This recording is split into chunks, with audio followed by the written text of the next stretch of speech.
Dakota, you're overreacting. The kids were fine. Fine. They were alone on my porch for 3 days. They're 4 years old. I thought you'd be home. Your neighbor eventually found them, so what's the problem? The problem is you abandoned your children without food or water? In July? I had an emergency. You're always saying you'd help with the twins, so I took you up on it. My sister left her twins at my doorstep while I was on vacation. They were there for 3 days. Hi, I'm Dakota. Today I'm going to tell you my story, but before I continue, please like, share, and subscribe to hear more stories like this. My older sister Meridian has always been impulsive and irresponsible, but I never imagined she'd put her children in danger. We grew up in a family where Meridian was the golden child who could do no wrong, while I was the responsible, boring one who followed rules and made practical choices. Meridian had twin boys, River and Stone, when she was 26. The father disappeared before they were born, and Meridian moved back in with our parents, Flint and Sapphire, who basically raised the twins while Meridian went out partying and living like she didn't have kids. By the time the twins were 4, our parents were exhausted. They'd been raising 2 energetic preschoolers, while Meridian contributed nothing financially and barely participated in parenting. She'd disappear for days, come back hungover, promise to do better, then repeat the cycle. I'd helped out plenty, babysitting when asked, buying the twins clothes and toys, taking them to the park on weekends. They were sweet kids who deserved better than what they were getting from their mother. My best friend since college, Jasper, constantly told me I was enabling Meridian by helping. "You're making it easier for her to be a terrible parent," Jasper said. If everyone stopped bailing her out, maybe she'd finally step up. But then the twins suffer, I'd argue. They didn't ask for this. And they're still suffering because their mom knows she doesn't have to change. I worked as an accountant, lived alone in a small house I'd saved years to buy, and had a stable, quiet life. At 31, I'd finally saved enough for a vacation to visit my friend Valencia in Portland. I'd been planning the trip for months. I told everyone in my family about it, multiple times. I was leaving on July 10th and returning July 17th. I'd mentioned it at family dinners, texted about it, even shown them my plane tickets. "That sounds nice, dear," my mom had said absently, while chasing River around the living room. "Maybe I should take a vacation too," Meridian had said with zero self-awareness, as if she didn't basically live on permanent vacation from responsibility. The morning of July 10th, I left for the airport at 5 a.m.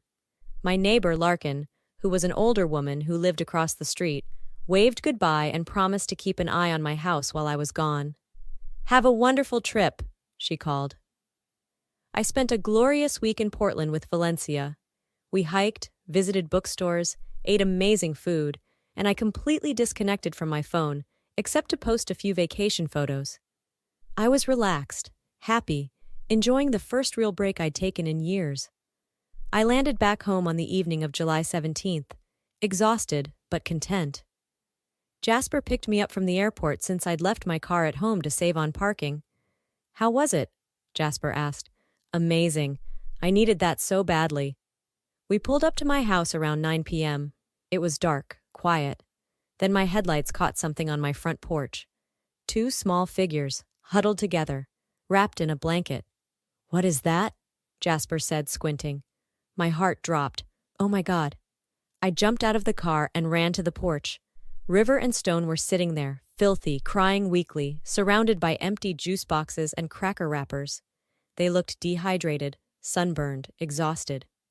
"Aunt Dakota," River sobbed when he saw me. "We've been waiting for you. How long have you been here?" I was already pulling out my phone to call 911. "A long time," Stone whispered. His lips were cracked. Both boys were red from sun exposure. Jasper was already calling emergency services. "We need an ambulance. 2 4-year-olds, possible dehydration and heat exposure." Larkin came rushing across the street. "Oh, thank God you're home.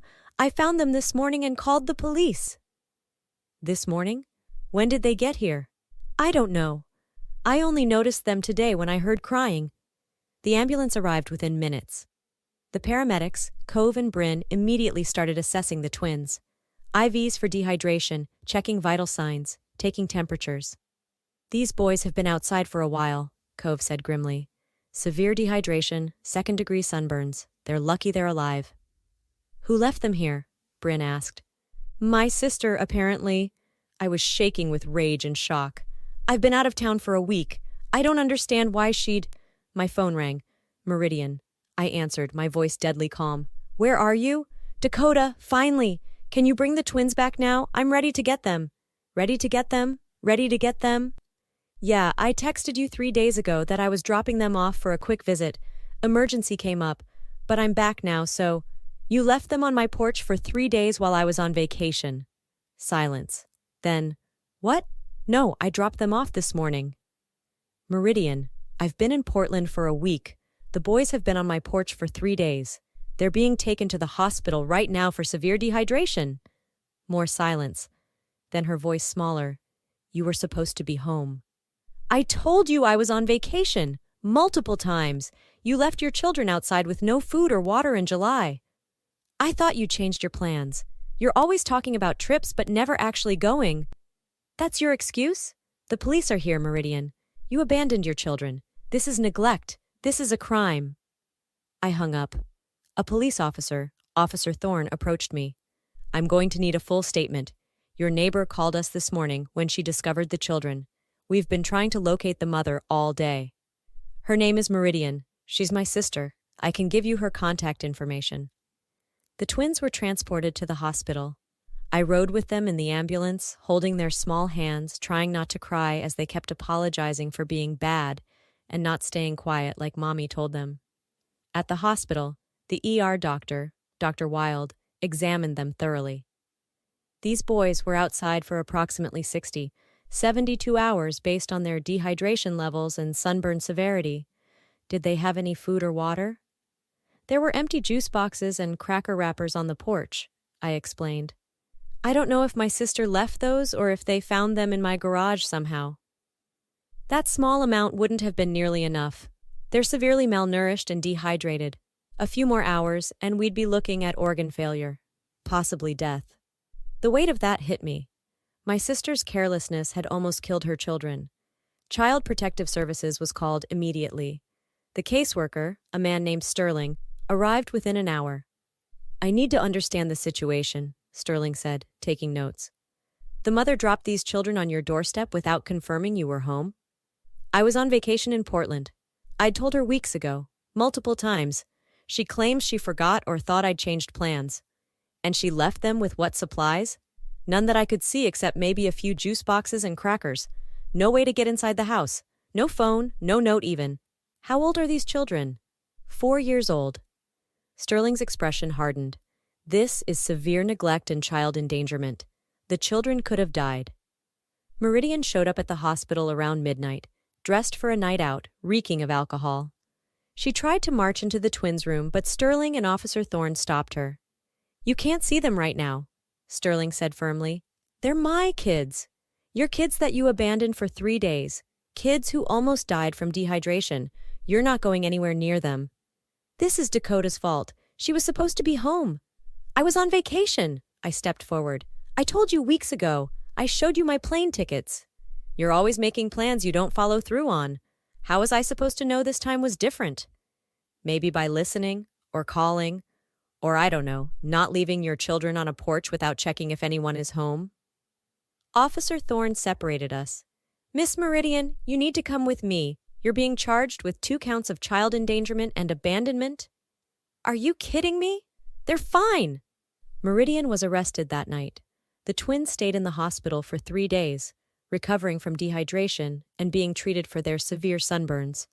I stayed with them as much as possible, reading stories, bringing toys, making sure they knew they were safe. My parents showed up the next day, devastated and defensive in equal measure. How could she do this? My mom cried. Because you've been enabling her for years, I said bluntly. She's never faced real consequences, so she keeps making worse decisions. We were trying to help the boys. By raising them while she parties? That's not help. That's allowing her to avoid responsibility. My dad was quieter. What happens now? CPS is placing them in foster care temporarily. Meridian is being criminally charged. The judge will decide custody. They should come home with us, my mom said immediately. No, Sterling, who'd been listening, interjected. With all due respect, you've been enabling the mother's neglect. The children need a stable environment, and your home hasn't provided that. Then Dakota should take them, my dad said. Everyone looked at me.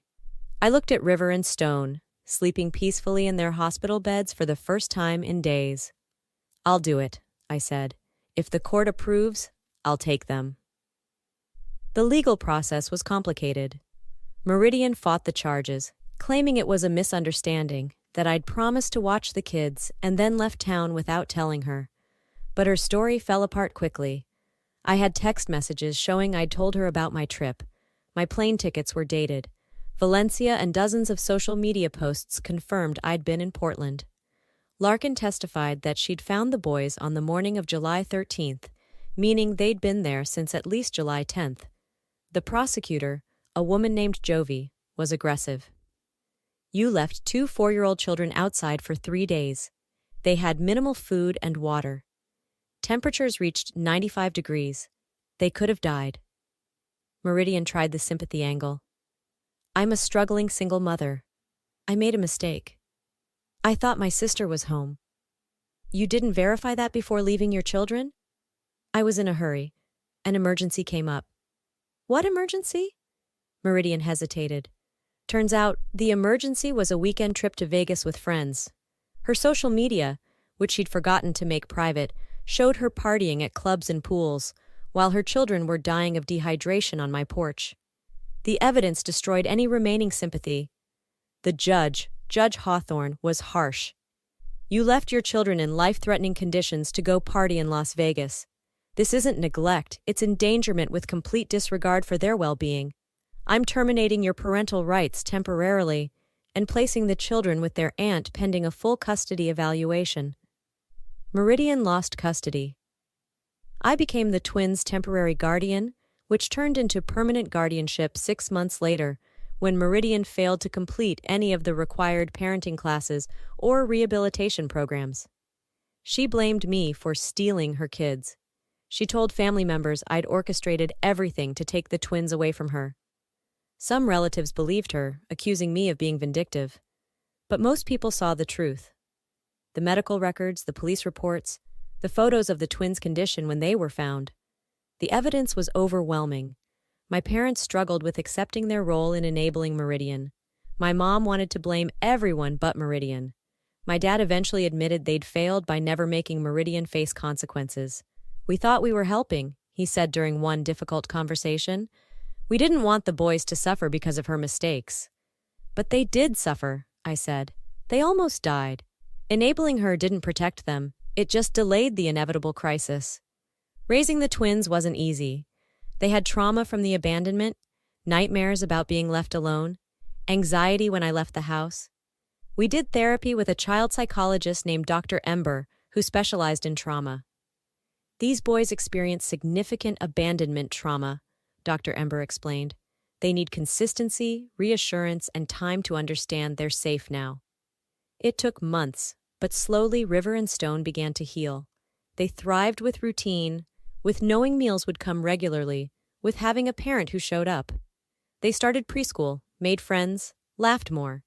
Meridian was convicted of child endangerment and sentenced to 18 months in jail, suspended to probation with mandatory parenting classes, and supervised visitation if she completed rehabilitation. She completed nothing.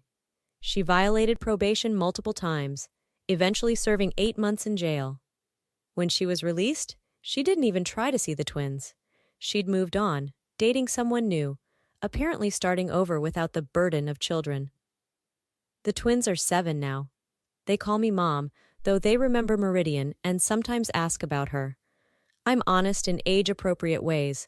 Their birth mom made choices that weren't safe, so now I'm taking care of them. They're happy, healthy kids who love dinosaurs, building blocks, and asking endless questions. They're exactly what kids should be: curious, energetic, loved. My life changed completely. I'm a single parent now, juggling work and school pickups and bedtime stories. Dating is complicated, My social life is mostly playdates and kids' birthday parties. But I wouldn't change it. These boys needed someone to choose them, to put them first, to keep them safe. Meridian never did that. I'm honored to be the person who gets to. Jasper, who was skeptical of me taking the twins initially, has become like an uncle to them. He teaches them card tricks and takes them to baseball games. You did the right thing, Jasper told me recently. I was wrong about enabling. You weren't enabling her, you were protecting them. Larkin, my neighbor who found the boys, checks on us regularly. She bakes cookies, offers to babysit, and has become an honorary grandmother. Those boys are lucky to have you, she says often. But I'm the lucky one. They saved me in ways I didn't know I needed. They gave me purpose, family, the chance to break the cycle of enabling and dysfunction. Meridian tried to contact me once, about a year ago, asking if she could see the twins. I consulted with Dr. Ember and our family lawyer. The boys are stable and happy, Dr. Ember said. Reintroducing someone who abandoned them, who hasn't done any work to change, could be re-traumatizing. I declined. Meridian sent angry messages calling me vindictive, saying I was keeping her kids from her out of spite. But they're not her kids anymore. Not legally, and not in any way that matters. She gave up that right when she left them on a porch to go party in Vegas. The twins don't ask about her much anymore. Their world is school, friends, soccer practice, family movie nights. They're building a life filled with stability and love. Sometimes I look at them sleeping peacefully in their beds, safe and cared for, and I remember finding them on that porch, dehydrated and sunburned and scared. I remember how close we came to a tragedy, how different this story could have ended. And I'm grateful every single day that Larkin noticed them when she did, that they survived, that I get to be their mom now. Some people think I should forgive Meridian, that families should reconcile. But forgiveness isn't required when someone shows no remorse and no change. Meridian still doesn't take responsibility. She still blames me, claims she was set up, insists it wasn't that bad. But it was that bad. It almost killed them. And I won't expose River and Stone to someone who sees almost killing them as not that bad. They deserve better. They have better now, and that's enough. If your sibling abandoned their children at your home while you were away and the kids nearly died, would you take custody of them permanently, even if it meant completely changing your life? Or would you insist other family members step up instead?